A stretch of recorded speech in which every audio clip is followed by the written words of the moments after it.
ఎప్పుడు కూడా మార్కెట్లో మీకు చాలా ఆపర్చునిటీస్ ఉంటాయి. ఇల్లు కొనాలన్నా, ఏదైనా వస్తువు కావాలన్నా. అవును. కానీ మనము ఇప్పుడు జనరల్లీ నేను ఏమంటానంటే, రైతు బజార్కో సూపర్ మార్కెట్కో పోయి 3 రౌండ్లు వేసి టమాటాలు ఎక్కడ తక్కువ ఉన్నాయి, ఎక్కడ రీజనబుల్గా ఉంది అని చెప్పేసి చాలా ఆలోచించి కొంటారు రోజు కొనే కూరగాయల గురించి. అవును.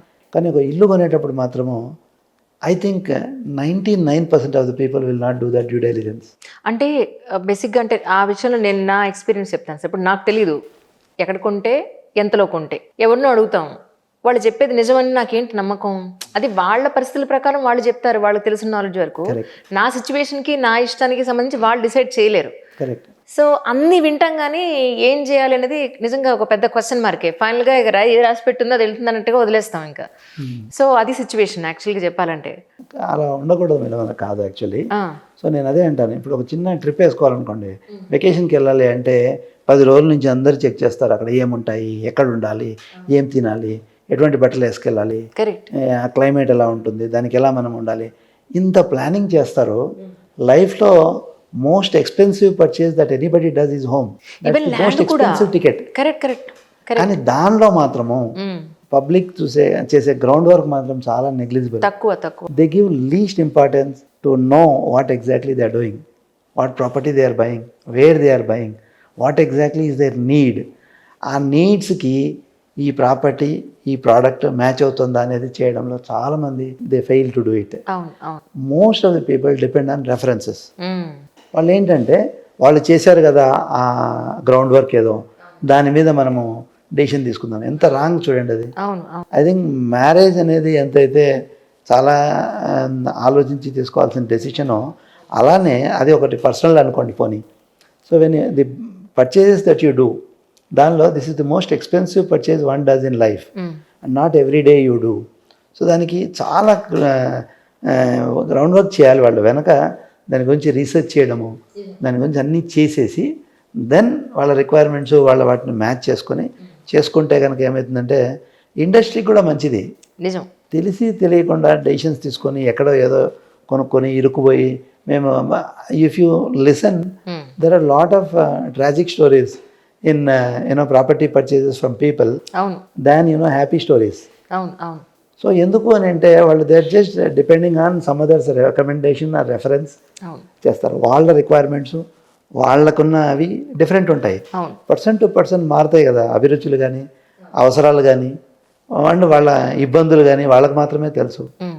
సో చేయాలి. సో నేనేమన్నా అంటే 6 months నేను చేసిన రీసెర్చ్ ఏదైతే ఉందో ఒక ఇల్లు కొనుక్కోవాలనే దాని మీద. సో ఆ అనుభవం నేను ఏం చేసేవాడిని, నేను అప్పుడు అరకిల్లో పనిచేసేవాడిని. అరకిల్లో ప్రాజెక్ట్ లీడర్గా పనిచేసేవాడిని. సో నేను I use to share my experiences with my colleagues, with my friends. So నేను ఇల్లు కొనుక్కోవాలంటే ఇలా చేయండి, ఇలా ఇది చేయకండి అని చెప్పేసి అనేసి. So I did it in ఆరకిల్లో ఉన్నప్పుడు, ఇల్లు కొన్నప్పుడు చేశాను. తర్వాత నాకు ఎవరైతే ఇల్లు అమ్మారో ఆ బిల్డర్ని నేను బాగా ఇష్టపడ్డాను. Because he stood by what he promised.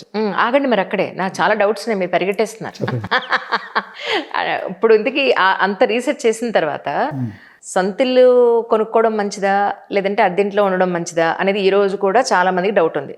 ఒకటి, సొంతిల్లు మీరు ఎక్కడ కొనుక్కున్నారు ఇంతకీ ఫైనల్గా, ఎలా మీరు ప్లాన్ చేశారు? నేను నిజాంపేటలో ఒక ఇండిపెండెంట్ హౌస్ కొనుక్కున్నాను. ఏమిటి అప్పుడే? ఎప్పుడు కొన్నారు? 2002లో. ఓకే.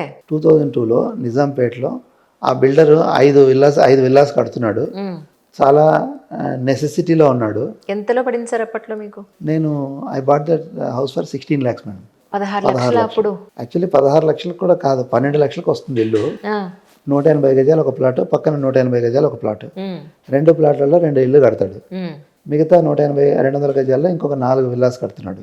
మొత్తం 6 విల్లాస్ కడుతున్నాడు. అప్పట్లో మరి నిజాంపేట సెలెక్ట్ చేసుకోవడానికి కారణం ఏంటి? నేను హైటెక్ సిటీలో పనిచేసేవాడిని.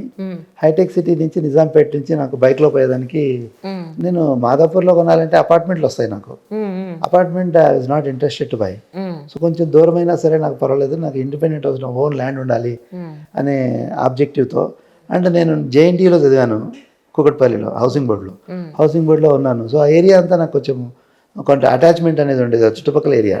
Anything surrounding JNTU is very close to my heart. Correct. So అలాగే మీరు అక్కడ చూస్ చేసుకున్నారు మీ ప్రొఫెషన్ కి దగ్గరగా కూడా. నాకు నా బడ్జెట్లో నేను ఆల్మోస్ట్ రామకృష్ణాపురము, వనస్థలపురము, మల్కాజ్గిరి, సఫిల్గూడ, ఆనంద్బాగ్ ఇట్లా అన్ని చోట్ల తిరిగాను.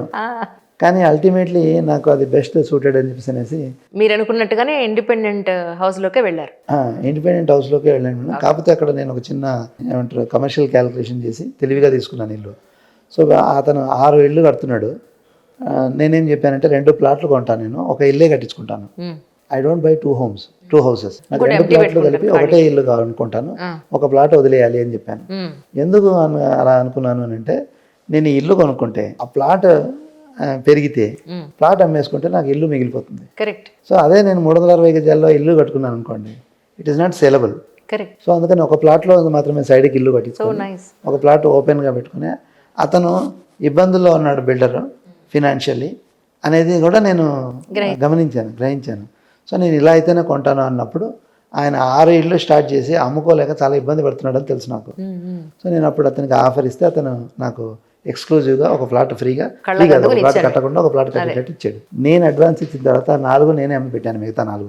That's so nice. Business man అయిపోయారు అక్కడే మీరు. అతను he felt so happy. So నాకు మంచిగా ఇల్లు కట్టించాడు బడ్జెట్లో. అప్పుడు కూడా నా ఎలిజిబిలిటీ, లోన్ ఎలిజిబిలిటీ, నాకున్న దగ్గర ఉన్న డబ్బులు అన్నీ కలిపితే నా దగ్గర 12 lakhs ఉన్నాయి, 16 lakhs 4 lakhs గ్యాప్ ఉంది. సో అప్పుడు 4 lakhs మా మామగారు ఇచ్చారు నాకు అప్పుగా అన్నారు, కానీ ఆయన ఎప్పుడు వెనక్కి తీసుకోవాలని అనుకోలేదు. అవునండి, ఆయన కూతురికి ఇచ్చారు ఆయన. సో 4 lakhs ఆయన ఇస్తే 12 lakhs నేను కొంత మార్జిన్ మనీ లోను ఎస్బీఐలో తీసుకొని ఇల్లు కొన్నాను. సో నాకు ఐ లైక్ దట్ బిల్డర్, ఆయన బాగా నచ్చాడు. అందుకని నేనేం చేశానంటే ఆ 4 పక్కన ప్లాట్లు కూడా నా ఫ్రెండ్స్కి ఇప్పించాను. చెప్పాను కదా, నేను రీసెర్చ్ చేశాను. ఏదైనా ఒక వస్తువు కానీ ఒకటి ఏదైనా నచ్చితే నేను 10 మందికి చెప్తాను, ఇది బాగుంటుంది, ఇలా చేయండి. బేసిక్లీ ఆమె టీచర్. సో నేను ట్యూషన్ చెప్పి టీచింగ్ లాగా అది కూడా. సో ఇట్స్ ఎ గుడ్, అర్థమయ్యేది చెప్తారు. He's a good person, by it, he's very reliable, genuine అని చెప్పేసానంటే. సో తర్వాత ఆయన నరసింహరావు గారు, ఆయన బిల్డర్ పేరు. సో ఆయన తర్వాత అది అయిపోయిన తర్వాత ఇంక మళ్ళీ 2-3 వెంచర్లు వేశాడు. వేసినప్పుడు నేనేం చేశాను, అరకిల్లో చేసేవాడిని. అరకిల్ నుంచి మళ్ళీ ఇంకా అమెరికాకు పోయేవాలి అనేది ఒకటి ఉండేది కదా. సో నాకు అప్పుడు సత్యంలో జాబ్ వచ్చింది. నేను సత్యంకి మూవ్ అయ్యాను. సత్యంలో నేను 1 week చేశాను. నాకు ఇన్ఫోసిస్లో జాబ్ వచ్చింది. మళ్ళీ ఇన్ఫోసిస్లో వచ్చినప్పుడు వాళ్ళు ఏమన్నారంటే, ఇమ్మీడియట్లీ నరేన్ యూనిట్ కొట్టి యూఎస్ అన్నారు. దేమే యూఎస్ పోవడం. సో 1 weekలోనే సత్యంలో జాబ్ మానేసి నేను I went and join in Infosys. So యూఎస్కి వెళ్దామని చెప్పి అనేసి. సో ఇన్ఫోసిస్లో కూడా అందరికీ నేను చెప్తున్నాను, పలానా నరసింహరావు గారి దగ్గర కొనుక్కోండి, మంచి బిల్డరు, మంచివాడు, మంచి రేట్కి ఇస్తాడు అని చెప్పి. యాక్చువల్లీ ఏంటంటే నేను చెప్పడం ఒక ఆస్పెక్ట్ అయితే, ఆ timing also it was very good అనమాట. Between 2002 to 2007 real estate market was zooming. So ఆ రోజు పొద్దున ఒక రేటు, మధ్యాహ్నం ఒక రేటు, సాయంత్రం ఒక రేటు ఉండేది. సో పబ్లిక్ ఏమనుకునేవాళ్ళు అంటే, మా సాఫ్ట్వేర్లో నా కొలీగ్స్ వాళ్ళంతా ఏమనుకునేవాళ్ళు అంటే, నరేంద్ర ఏదైనా చెప్తే మంచి గ్రోత్ ఉంటుంది, బాగుంటుందని ఒక బ్రాండ్ ఉండేది. సో కొనేవాళ్ళు. నా ఒక్క ఇదే కాదు, మార్కెట్ కూడా అనుకూలించింది. And this person was good. Narasimharao అనే builder was very nice person. అతని దగ్గర అన్నీ నేనే అమ్మి పెట్టేవాడిని. నాకు హెల్ప్ చేసేవాడిని, నాకు ఇల్లు ఇచ్చాడనే కృతజ్ఞతతో అంతే. ఆయన నుంచి ఏ రోజు నేను ఆశించలేదు. యాక్చువల్లీ రియల్ ఎస్టేట్లో కమిషన్స్ ఉంటాయని, పర్సంటేజెస్ ఉంటాయని నాకు తెలియదు. So I use to help him a lot. So అతను ఏ ప్రాజెక్ట్ వేసినా కూడా నేనే అమ్మేసేవాడిని మొత్తం ఆయనకి. సో నాకున్న సర్కిల్లో అందరూ కొనేవాళ్ళు. సో ఈ ప్రాసెస్లో నేను ఏం చేశానంటే, I created a news letter అనమాట. ఇన్ఫోసిస్లో కొలీగ్స్, టీసీఎస్లో కొలీగ్స్. నేను చెప్పాను కదా, నా క్లాస్మేట్ చిన్నప్పటి నుంచి గ్రూప్ కూడా నాకు ఈరోజు ఫ్రెండ్సే. అలానే ఎక్కడ నేను పని చేసినా నాకు ఒక సర్కిల్ అనేది నేను మెయింటైన్ చేస్తున్నాను ఈ రోజు కూడా. సో దానిలో నేను సర్క్యులేట్ చేసేవాడిని, పలానా ప్రాపర్టీ కొనుక్కోండి, పలానా ప్లాట్ కొనుక్కోండి, పలానా ఇల్లు కొనుక్కోండి అని చెప్పేసి. సో నాకు ఒక సబ్స్క్రైబర్స్ 200+ పీపుల్ తయారయ్యారు. సో నేను ఏది చెబితే దానిలో ఇన్వెస్ట్ చేసేవాళ్ళు. They use to get good returns. So they use to be happy. ఇతను మంచిగానే డెలివర్ చేసేవాడు. సో అలా జరుగుతూ ఉన్నప్పుడు నాకు 2006లో నాకు ఏమనిపించిందంటే, నేను చెబుతుంటే కొంటున్నారు కదా, నేనే చేస్తే ఎలా ఉంటుంది అని ఐడియా వచ్చింది. I'm recommending somebody. I'm just market place. I was market place but without any financial benefit. నా ద్వారా బెనిఫిట్ తీసుకున్న బిల్డర్ కూడా ఈ రోజు కూడా వీటి ద్వారా నేను ఇంత లాభపడుతున్నాను, ఇతనికి ఏదో చేద్దామని అతను అనుకోలేదు. సీరియస్లీ? యా. అయ్యో. So they use to get benefit of getting the sales through me. కాకపోతే ఏమనేవాళ్ళు అంటే, సార్ మీ హ్యాండ్ మంచిది, మీరు ఫస్ట్ ప్రాజెక్ట్ చేస్తున్న ఈ ప్రాజెక్ట్ మేము అడ్వాన్స్ ఇస్తాము మీరు కొనుక్కోండి అని చెప్పి నాకు ఇచ్చేవాళ్ళు తక్కువకి. అండ్ నేను అడ్వాన్స్ ఇస్తే ఆ చెక్ తీసుకెళ్ళి వాళ్ళు అడ్వాన్స్ ఇచ్చుకునేవాళ్ళు. సో ఒక సెంటిమెంట్. అదే అంతకు మించి అది కూడా మామూలుగా అందరికీ 100 రూపాయలకి అమ్మితే నాకు 98కో 102కో అమ్మేవాళ్ళు. ఏం అది తక్కువకి పెద్ద ఇచ్చేవాళ్ళు విషయం. కాదు. అది చూసుకుంటే దానికన్నా మీకు ఇన్ని సేల్ చేసింది మీకు ఏమైనా ఇచ్చిన బోల్డ్ అంత అయ్యి ఉండేది. కానీ అది మంచిదైందండి. ఆ, నేను ఎప్పుడూ కృష్ణ భగవాన్ని భగవద్గీత నమ్ముతాను. ఆ, మనం చేసే పని మనం చేయాలి, ఫలితం ఆశించకూడదు. బట్ ఫలితం ఏదో ఒక రూపంలో మనకు వస్తుంది. నేను కమిషన్కి అలవాటు పడి ఉంటే కమిషన్ ఏజెంట్గానే మిగిలిపోయేవాడిని. అది it's good. I always thank that builder for not pushing me in to that commission point. That particular I segment. Understand. Otherwise maybe అలానే ఉండిపోయేవాడిని. అవును అవును ఇంకో కొంచెం డబ్బులు వస్తుంది ఫ్రీ కదా. అవును అవును. కన్సల్టెన్సీ కానీ ఏమి ఇది కానీ అవును అవును అవి నొప్పిలేని బేరాలు. అవును. సో ఎవరికో చెప్తాము ఏదో వస్తుంది బాగుంటుంది అనిపిస్తుంది. కానీ when you do something of your own, absolute. That's scalable and you can do wonders.